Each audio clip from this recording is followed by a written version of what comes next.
Hey heroes, this is your resident string player Darian. And this is Angela, your certified brass player. And you're listening to Hero Talk, the show that is here to talk about real life. And real women in music. Okay, let's get started.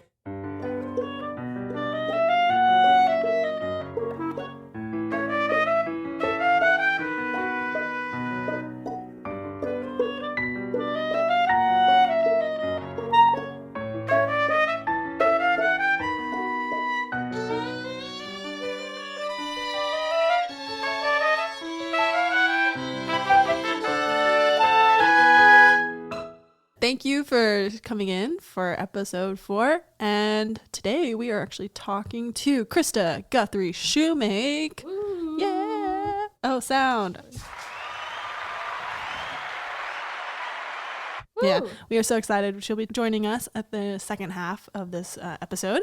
But before that, we are going to talk about some of our small talk questions from this week. We have any new listeners you don't know. If you follow us on Instagram, about once a week we post questions to our followers that we think apply to women in music and musicians in general. Mm-hmm. You can answer anonymously and we will post your answers on our Instagram, and we'll also talk about them on the podcast, which we asked a question that we thought tied in really well with our interview with Crista this week. So Crista Guthrie Shoemake is a violinist, teacher, and arranger, and social media influencer. Yeah, I've actually followed her for a couple years. Yeah, because I'm a violinist, obviously, because I just said I am a resident string player for y'all, representing the strings of the orchestra. Woohoo! Let's go. But I always found her stuff really, really funny, and I've always followed her, and she's a really great violinist as well. And we are interviewing her later, but since she is such a badass when it comes to representing herself on Instagram, we asked our small talk and our followers on Instagram, what do you think the role of social media is in classical music? Ooh, yeah. Yeah. So the first response we have is it allows small artists the opportunity to market like big artists, which is the first thing I also thought of when we asked this question. There's this presence that we all try to make on social media. Instagram, I feel like Instagram is like hitting it off, besides like TikTok, of course. Like, I feel like you got to have Instagram and TikTok right now to really like... Facebook. Yeah.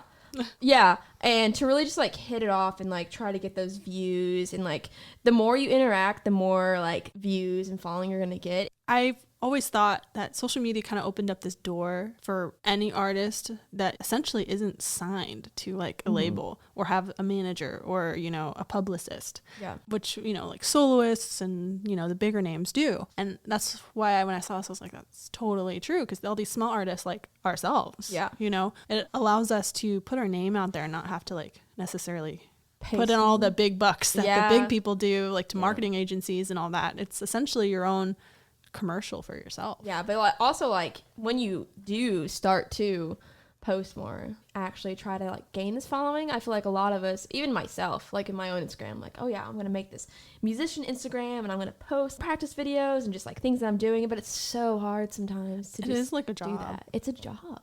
And I'm like, we'll talk about this with Crista, but I'm just so impressed at how much she posts, because it's like the last thing I ever think about. Yeah.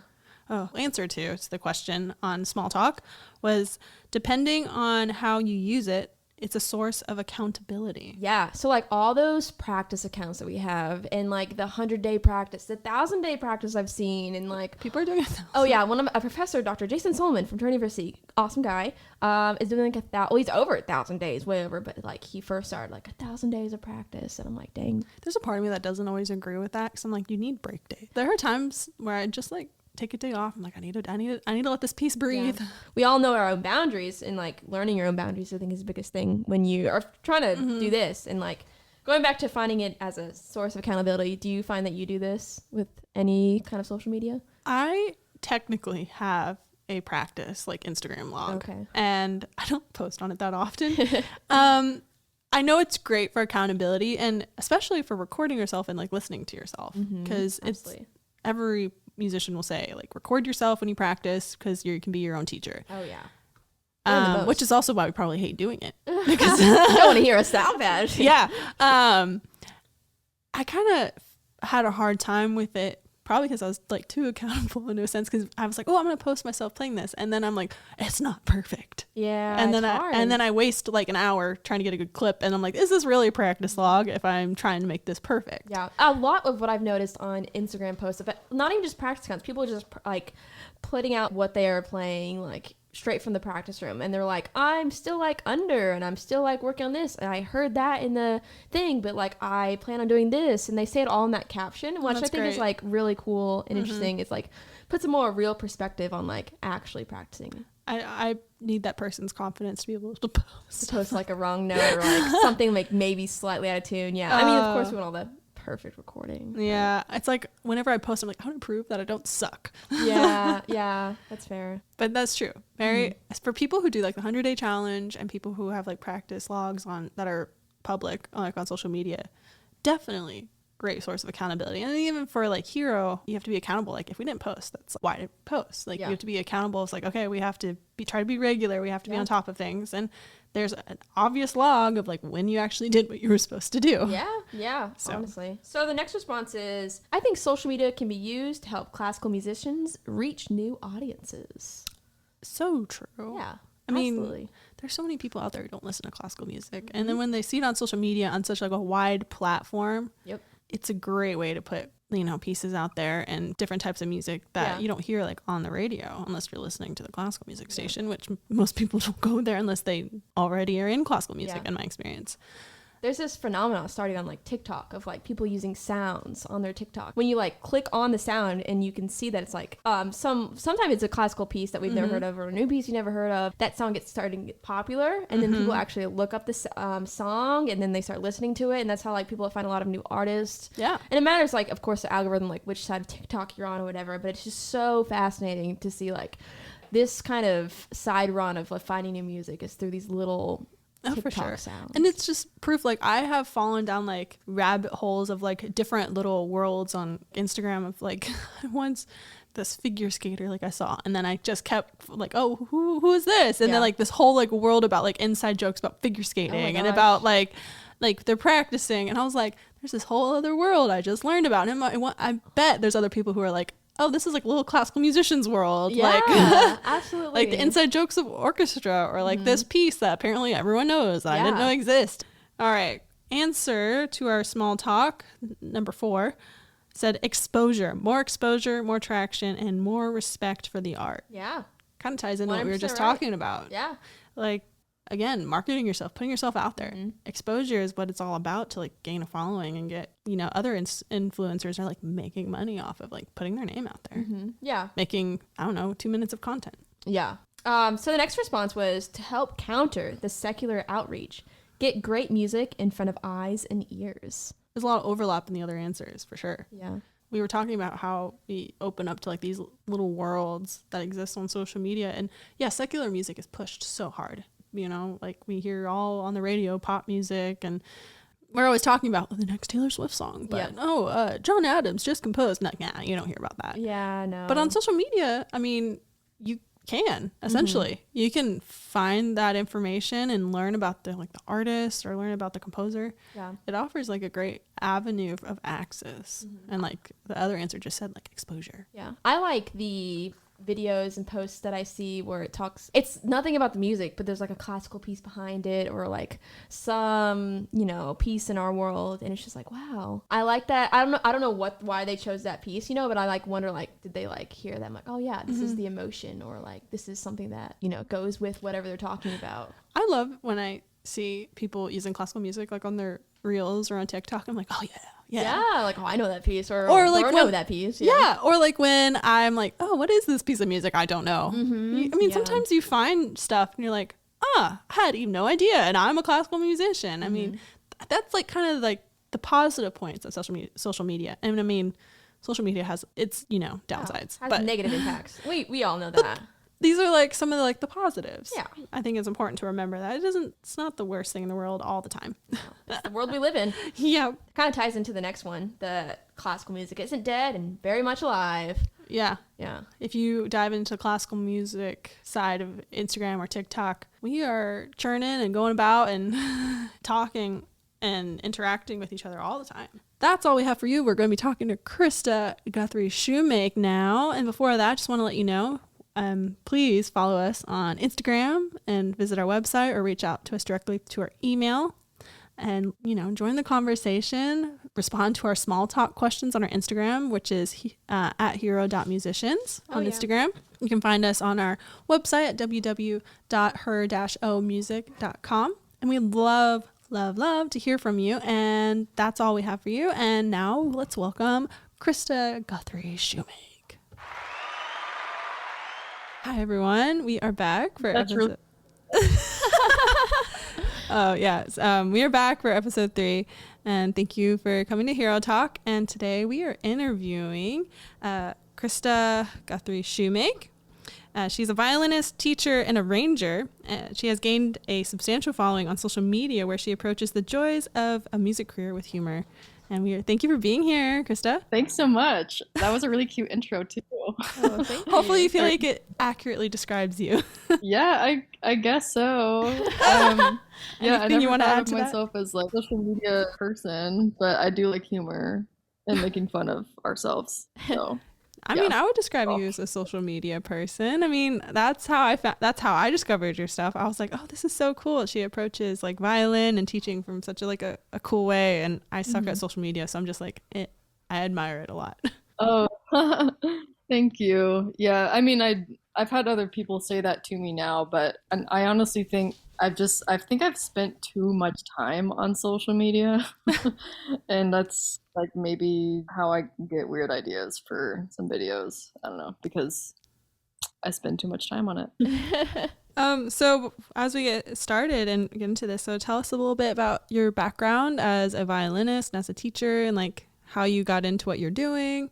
Literally anything you want to tell us about yourself. Yeah, so I started violin when I was 3. I was kind of a classic Suzuki kid. And I grew up in Texas, by the way, in Fort Worth. So I grew up doing Suzuki lessons, just ages 3 all through high school. And I got more serious about music probably around ages 14 or 15 because my teacher at the time, Nicolette Solomon, she took a bunch of her private students, like her studio, to France to perform. And kind of before that, I was getting really burned out of playing because it was that awkward like junior high phase where I was just like tired of everything. And I actually really didn't want to quit when I was like 12 or 13, but my parents were not going to let that happen just because, so many years had gone by and I was progressing and stuff. But then we had this opportunity to go on this trip to France, and we were able to perform with other French Suzuki kids, which was so wild to me. Yeah. I was like, Suzuki's in the world? We performed in a lot of different settings. Like we would perform on the street and we earned some euros. And we also performed like in a homeless shelter, and that was a really good experience. And then we did this big final performance in the Governor's Palace in Lyon, France. And that was kind of like the cherry on top. And that whole trip was just really inspiring, and it kind of made me want to go into music more seriously. And then I did the whole college audition process at the end of high school, applied to a few schools in Texas and in Utah. And I actually ended up attending BYU, Idaho. I got a full ride scholarship, so that was a decision maker for me. Yeah. So I had a good time there. I learned a lot. I felt like my technique really did improve. And I've just always wanted to get a master's degree. I even toyed with the idea of getting a master's degree in something else that wasn't music. Oh. But I just really wanted to get better at playing, honestly. So I still went for a performance master's degree as well. I guess like the thing with how I like kind of almost made different decisions in a way. Like I even considered majoring in business and minoring in music. No. I've just always had like business and entrepreneurship in mind. And I even wanted to double major, but that's literally impossible as a music major. Yeah. Like, I don't know how people double major. Hats off to them. I know. And then I did my master's at ASU, and I loved it there as well. Total opposite climate as Idaho. So now I'm in Utah where there's actually seasons. Yeah, so I ended up moving to Utah after my master's in Arizona, because actually my husband got a job in Salt Lake City. So I decided to follow him here because he had followed me to grad school. So I was like, okay, I don't have a job lined up necessarily. So I followed him here, and the pandemic happened. So I did nothing for a long time, just like all of us. And I eventually, there weren't any gigs going on because of the pandemic, and people weren't really interested in private lessons because of going into people's homes. I eventually landed a job in a charter school just teaching, like, I guess, group lessons. It's actually a program called Sistema, and I think it's a wonderful program. So that was my first job here. And then I eventually started teaching orchestra at the same school. And a lot of it was a great experience, but it wasn't what I was trained to do, and it wasn't really my vibe. So I got really, really burned out because as the pandemic started to, I guess, kind of chillax a little bit, gigs started coming in and private students started coming in, and I still had the school job. So then I felt like I was working like 3 full-time jobs. And I actually ended up quitting that job this past February, like middle of the school year, which was like one of the hardest decisions I've ever made because I just felt so guilty, like kind of ditching these kids. But I mean, it all worked out and they found a replacement and stuff. Yeah. And since then, I've been doing a lot of performing locally. I'm in an electric string trio called String FX. That's cool. And I'm also in a wedding string quartet called Salt Lake String Quartet. So those are the 2 main groups that I gig with. I've done a few solo gigs as well, but mostly with them. And I've got just a handful of private students. Oh yeah, I also recently took a part-time job at a violin shop in town, which has been really cool too. So I'm actually really happy with where I'm at right now in my career because I have my hands in a little bit of everything. Mm-hmm. I'm getting like a bit of performance experience with, weekly rehearsals. I've got some great students, and working in the violin shop is teaching me like so many things about just caring for an instrument, just cleaning them and repairs and stuff like that. I'm just learning a lot. I feel like there's more I can know as a violinist too. Yeah, I went there and I was like, oh wow, I never cleaned my violin. I guess I should.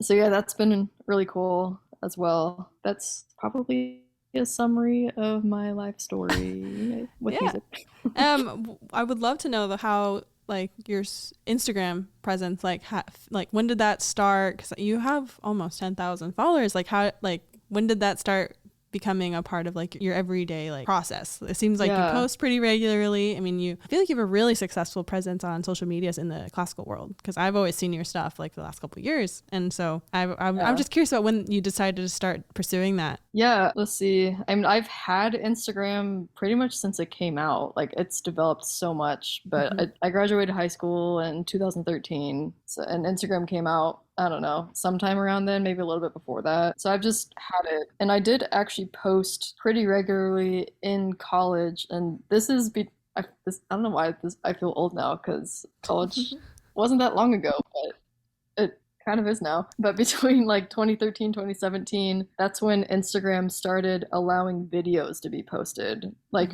when it first came out, it was only photos. Yeah, I remember. Like and then it was like only 15-second videos. Yeah. So I started actually posting stuff like way back then. So I mean, if you really want to scroll through my whole feed, you'll scroll for a long time. But I've got some like major old videos on there. Was there a point where it seemed like it became more regular for you? I feel like I had like regularness in college, and I actually kind of didn't post that much in grad school. I think because I was like hella stressed. Oh, yeah. That'll do it. So busy. And I didn't ever really want to record myself practicing very much. Also, this may not be super important, but at the beginning of grad school, I had a really bad haircut and I hated how I looked, so I didn't record myself. Oh, it's funny. I can relate to that. I'm trying to grow my hair out right now, and it's like always pulled back because I got a pixie cut. Now I'm like, oh, I'm done. I'm over it now. Oh, well, it looks cute to me with the headphones on. At you least, can't really see it. It's pulled back, and the headphones are on, and that's the point. So do you think social media is important in being successful as a freelance musician? I do think it is important now. Yes, I actually really envy some freelance musicians who like have zero social media presence and they have like they just get gigs everywhere. Like it doesn't matter. It's like, the old days. But I think no matter what, whether you're on social media or not, I think a lot of gigs or performances or jobs come down to who you know. So from like whether it was on social media or just networking anywhere, I took like networking and like meeting people really seriously from the start of like my freshman year of college. And I mean, I still do it. That has like really, I think, blessed me in a lot of ways, just from meeting people at whether it was like the ASTA conference or music festivals, or sometimes I just cold emailed people whenever a celebrity would come into our small college town, and I'd be like, do you need violinists on the concert? And they'd be like, sure. Oh, that's really smart, actually. So yeah, I got lucky on a few things like that. And then I have to admit too, I got really frustrated with Instagram for a while, and there's still always frustrating things about social media. And I can't remember what year it was. I think it was like 2014 or 2015. My account got hacked. Like this is my main account, the one that you probably see. And I think it just really threw off my algorithm for like a long time, like pretty much all through grad school. And that was another reason why I didn't post so much, because I felt like my stuff wasn't getting any reach anyway. Yeah, it's like somehow with it getting hacked, and like I had all these like followers, but they were all bots. And I was like, what the heck? It was so weird. Yeah. I think Instagram did a clean out of bot accounts at some point, which helped, but there's still plenty of bots out there because there's always a way, right? Mm-hmm. So I feel like I've only really been able to reach people ever since Reels came out, and that's kind of recent. So have you seen a spike in your followers because of that? Yeah, I have. So that's really like probably what has been the most successful for me recently. I did have a reel recently hit 1 million views. I think it's actually beyond that now, which is really crazy. Isn't that, that's so amazing. Like, congrats. That's awesome. I mean, it's just funny too, like the video, like I didn't really care when I was making that video. Like there's some videos that I put more effort into, yeah, that I like want to show more, but those like don't get showcased as much. And then this one, I was like, really? I like was cheating with the tremolo, and everybody loved that. Oh, I love that. Well, we all relate as at least violinists. You might not. No. I loved your recent one with the butterfly. I was like, oh, that's genius for teaching the little kids. Oh yeah. I actually found that at a Suzuki camp this year. I didn't take any training this year, but the shop that I work at had a booth at the Suzuki camp, and there was also the practice shop, like SHOPPE. Mm-hmm. They had a booth, and they were selling little practice things, so I bought a few things, and I just fell in love with those butterflies. So it's so cute. It's a good way to like teach tremolo, make the wings flutter. Totally. And what's funny is I feel like there's some people have asked like intellectually, like, oh, but what's the butterfly for? And I'm like, for fun. Yeah. Well, I mean, yeah, and it definitely makes kids excited. I mean, as I teach too, and I'm like, anything that like makes it fun, because I feel like the beginning stages of teaching violin is so tedious and hard for them to understand like why they're doing something and why they keep repeating it. Mm-hmm. So you have to make it exciting. Yeah, totally. Thing I could think of with the butterfly on the tip is just being aware of where the tip is, because it's kind of in your peripheral vision, so you know where you are in the bow. I mean, really, I just liked it because it was cute and it's fun, and kids like fun. Yeah, you seem like you'd be a fun private teacher. I try to be. Yeah, like in your bio it says, and you like to do fun teaching in your Suzuki bio. Yeah, we online stalked you. We did. I can't even remember what it says. I must have written that a long time ago. So, but cool. Another social media question is like, so how do you like balance social media upkeep with like your day-to-day schedule as a musician? Because personally, I know whenever I'm horrible upkeeping like my Instagram practice log, because I get so obsessed. I'm like, oh, this doesn't sound good enough, and then I end up like wasting 30 minutes. And like, how do you balance like making videos and being a content creator and being a musician as well? It might be a little different for practice videos too, because I'm at a weird point in my career too where I don't necessarily practice every day. It just really depends. That sounds like really weird, but it's true. I get so caught up with other things going on. But as far as making reels specifically, I'll actually, especially if I have a bunch of audio samples saved. Like you can go in and like save it Yeah.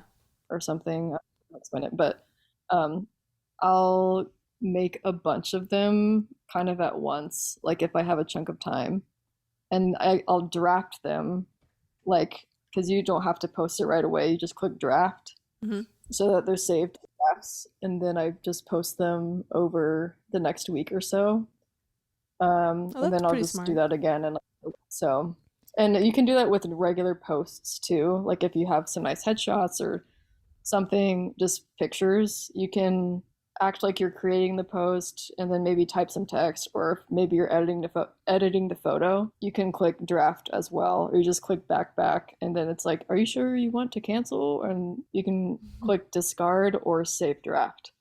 So I always click save draft because then I have the posts to post later. That's really smart. You need to teach us So- all this social media stuff. I mean, we're trying to grow art because we're starting this new nonprofit, and I'm like, oh, I have to be regularly posting on social media, which I'm not used to. Yeah, But I do love your super approach. Oh no, that's why I asked the question. It seems so time consuming, and it sometimes Yeah. feels like it. Yeah. Do you schedule your posts, or what's your process on that? I honestly just generally post in the morning, like kind of around when I'm eating breakfast or something, just because I want to get it out there and like Oh, yeah. not deal with it later. That's fair. I can So relate to that. Yeah, so I think there used to be an algorithm like in old Instagram where like there actually were certain times of the day it was better to post. But I think that's not really even true anymore. It's like I can't even predict it because I just don't know. They're always changing it. But I love Yeah. your attitude as Sometimes. you're like approaching like social media. You're just like, oh yeah, it's just I did it and it's fun, and like you're not which is, I think might be a big reason why you're successful at it. It's funny you say that too because I decided to stop caring about social media like probably just last year, and Nice. that's when I started like getting obsessed. And I was like, oh, that's all it took was to not care. That's how the universe works, doesn't But it? it's like, when you stop looking, someone comes along. I don't know, that like cliche dating Yeah. advice that Yeah. they give you. But yeah, because I was like really determined with it kind of during college, and then there was like that weird, I guess, few years where I got hacked and I was really trying to build it up, but like I felt like I was just like constantly like drowning in people's feeds and like not getting seen, and it was just so frustrating to me. And then I just felt like I was wasting my time, so I didn't post very much. But yeah, and then they just keep developing the app, and then it's actually just in the last, let's see, when did this happen? I think it was December or January. Instagram started doing this thing called Reels Play, and they actually started paying some people to post Reels, and I'm one of them. Oh, let's go. Oh, nice. So I was really curious to see how it worked, and at first I was like kind of sketched out, like, is this legit? But I actually had another friend who was on it too, and I asked her, and she said, no, like it seems to be working. Like they're still testing it out, but I think it's worth a shot. So I started doing that. And what's interesting is I think it might depend on how many followers you have, or I don't know, how many followers you have, or just how much engagement you're getting. Mhm. So anyways, they started doing that, and it'll, if I go to my settings, it'll say like you can make up to $1,200 a month if you reach, I don't even know. It's like you have to reach like millions and millions of views to get that. Oh, I've wow. never reached that One day. because I think they make it really hard on purpose. And this is where I get a little like, oh, okay, Instagram, you're just trying to make it harder every time. I did probably make the most money off my million view video, just because that did hit a million. I made like $380 or something, which is pretty Wow. good. Oh, wow. My dog also has an Instagram account, and his account started getting monetized too, so I was really excited for that. So I Wow. have two sources of Instagram. Oh, my dog has more followers than my music account. No way. Does he more really? popular than- Oh, we're gonna have to look that up. But I have a couple other questions for you I'd love to ask. So since Hero is like a lot about supporting women in classical music, and since you're doing, a successful woman on social media, I was wondering if there's like any instances where you felt like being a woman made your career more, or your career goals more challenging for you. Since I'm actually learning a lot more lately about like sound engineering and just especially since I play electric violin a lot, there's a lot more that goes into your sound setup with different chords and amps and PA systems. And oftentimes you'll go to these venues and there will be some like sound guy that kind of just assumes that you don't know anything. Oh yeah, and right. that's so not just me, but my band, String Effects. I feel like we've been mansplained to like so many times. Oh, no. Oh yeah, I was Just in a because band that we're women. toured, and I was in Nashville playing gigs like that, and I'm like, okay, I'm going to kindly just nod and then be like, okay, but this is what I need as a string player, which you probably don't work with very much. And the thing is too is with sound check people, it's like you don't want to piss off the sound That guy is true. because Yeah. he's controlling how. Oh, you sadly just have to work with him. But I think that as of more recently, that's probably been the biggest challenge. And I think also just generally kind of whenever I'm not associating with musicians, if I'm talking to people, like meeting them for the first time and I tell them what I do, they think that what I'm doing is just a hobby and that I'm probably just like a housewife. Like that's like been a thing.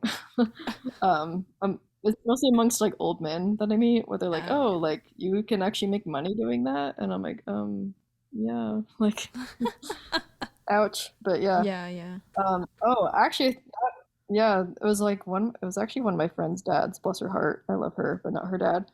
I was like helping them move, and her dad asked what I did, and I said that I teach violin lessons and perform. He's like, teach violin lessons? People pay for that? Oh my gosh. no. And I was like, yeah, they do. Oh man. Oh wow. So yeah. We always get I always I- might as well always get like comments of like, oh, you can major in trumpet or violin. Yeah. And they think it's so like otherworldly. Or they're like, what is that like? How do you Yeah. how do you major in music? Yeah, I remember that question a lot too. Like, what do your classes look like? Like, how is that a thing? Yeah. I also, as like a teacher, and since you are in this non-classical performance group for electric instruments, do you feel like you incorporate a lot of non-classical music into your teaching? Yes, I'm still a pretty big like traditional Suzuki teacher in a way, mostly because I grew up doing Suzuki and I did the training, and I do think that there's just so much foundation in it. But I almost always have one of my students working on something fun at the same time, and that's not to say that Suzuki's not fun. But something that they've just always wanted to learn. Like I have a 7-year-old who she was actually very hesitant to ask me because she didn't think that she would be good enough to learn. But she was dying to learn The Devil Went Down to Georgia. Nice. We have been slowly learning it, and she's actually doing really well with it. That's cute. And she's still in book 1.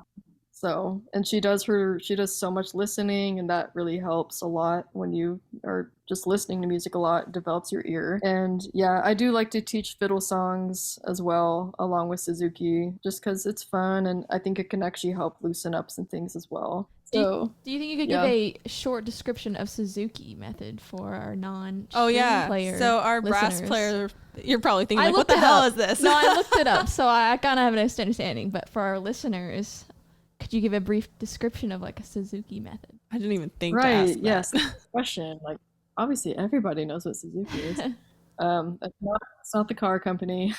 So the short motto of the Suzuki method is every child can.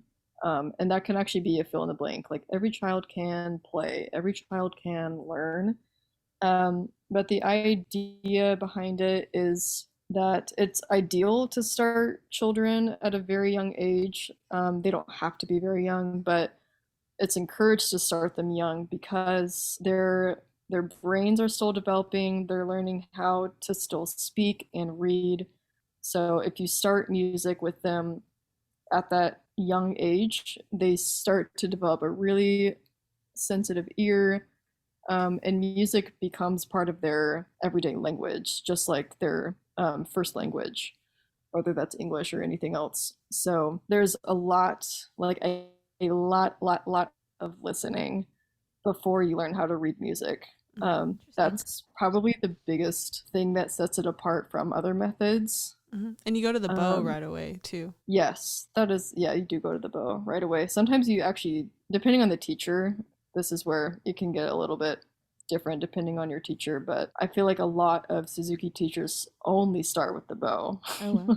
and not the violin. Actually, I do that too. Oh, you like bow on the shoulder and stuff? Yeah, bow on the shoulder and the movements and picking it up 100 times, pinky taps, and then I'll still play the songs on my violin, or I'll play my backtracks that I made. We'll start learning how to hold the instrument in rest position and play position. That may not be until, I don't know, a few lessons in. It kind of depends on the progress going as well. Well, we are going to move on to our end of our interview, which we have a trivia game. So Angela is going to, since we have a brass and a string player, we like to play on the fact that we know nothing about each other's instruments. So the brass player is probably going to be asking the two violinists about brass instruments, but we'll see which one of us comes out on top. She'll ask each of us 3 questions, 3 for you, 3 for me, and we'll see how it goes. So here's our little...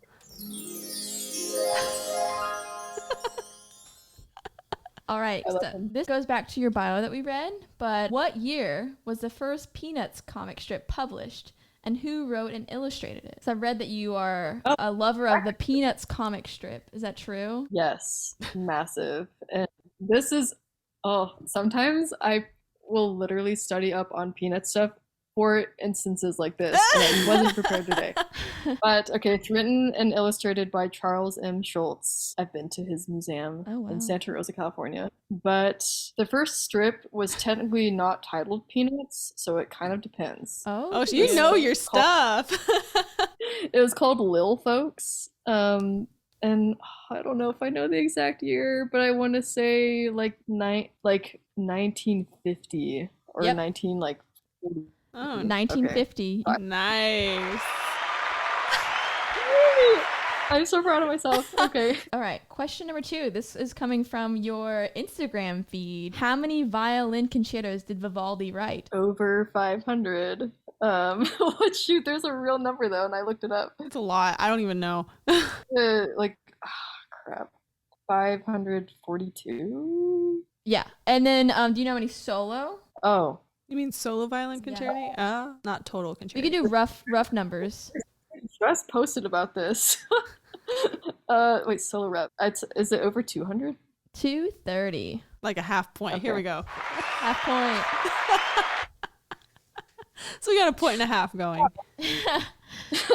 All right. Final question. Which composer wrote 2 piano concertos, 1 violin concerto, and 1 double concerto for violin and cello?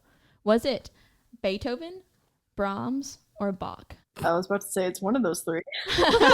Yes. Am I allowed to have you repeat the question? Oh, of course. Yeah. Okay, so which composer wrote 2 piano concertos, 1 violin concerto, and 1 double concerto for violin and cello? It's Beethoven, Brahms, and Bach. I want to say Beethoven. It was Brahms. I would have said Brahms. I'm so proud of myself. I was like, I want to guess. Nice. All right. Darian. Yes. What musical term is defined as the way in which a player applies the mouth to the mouthpiece of a brass or wind instrument? Shit. Well, what is it when you apply the mouth to the mouthpiece? Yes. Did we talk about this? Literally right. last night. It's not CPR. Is it embouchure? Yeah. Embouchure. Am I saying that word wrong? Oh, okay. Yeah. I didn't. Embouchure. Is it not that? Embouchure. Embouchure. Yeah. Oh. Did you know that one, Krista? I did not know that. I can't believe I got it right. Wait, what was the Embouchure? embouchure? Like it starts with an O? E. Embouchure, I guess. Oh. I thought it started with an O. Yeah. That's funny. Is it that buzzy thing? Yeah, sure. It's that buzzy thing. All right. Next question. What is a spit valve? Isn't that thing that comes out that you gotta shake on the floor and let you spit everywhere? You want to guess again? So that's wrong. It's not the thing you take out? No, that's a pipe. I mean, it takes out the spit. Yeah, I see y'all take it out and you like leave all your spit on the floor in the orchestra room. Oh, wow. Thank you. Okay. No, it's connected to a brass instrument typically. And it's just like a valve that we open up and we can blow air and it'll blow the spit out. But we do take the pipe out to get rid of some of the spit, to drain some of the fluids. But there is an actual spit valve that we also use. Did you know that, or am I stupid? I did not know any of that, so I'm learning new things as well. All right. Hit me with the last one. Hopefully I can get another point here. Yes. All right. Question 3. In what year were women hired into a major orchestra? I'll give you a hint. It was the Queen's Hall Orchestra in London, led by Sir Henry Wood. And the dates are either 1895, 1930, or 1920. I do know the fact that the Vienna Philharmonic was the last orchestra to admit women, which was 1997. Yep. But I don't know the first orchestra that allowed women. But you said the Queen's Orchestra, right? Yes. It was, the years were 1895, 1913, and 1920. I want to hope that they're forward thinking, so I'm going to take a guess. No. You're like, it's like you knew what my answer was going to be, and you go, I was going for the 1800s, but now I'm second guessing myself. Nah, believe in yourself. What is it? Krista, do you think it's 18? I think it's 1895. 3? What do you think, Krista? I thought it was 1930, but see, I went to like the earlier one. I'm trying to be hopeful that it was earlier rather than later. So the year was 1913. He hired 6 violinists, and then by 1918, the orchestra had 14 female musicians. Nice. Yeah. Well, I was way off then. I went all the way to the 1800s. I was trying to be optimistic. But yeah, I think women were still property back then. So. Oh, yeah, not wrong. Yeah, but I was, hoping for the best. Same, yeah. But, at least it was earlier than I thought. Earlier than women's suffrage bill passing. So. Oh, really? Yeah, only by a few years. Still was a delayed process, but thanks. Well, Krista, thank you so much for talking with us. We are so excited to meet you, especially since I know I've followed you for a while now. Cool. That's so awesome. Yeah, this was really fun. I've never done a podcast at all before, and I hope that I can meet both of you in person someday. If you're ever in Tallahassee or one of us comes up to Utah, where in Utah specifically were you from again? I live right in Salt Lake City. Oh, nice. Okay. All right, cool. So if we somehow make it to Salt Lake City, we'll let you know.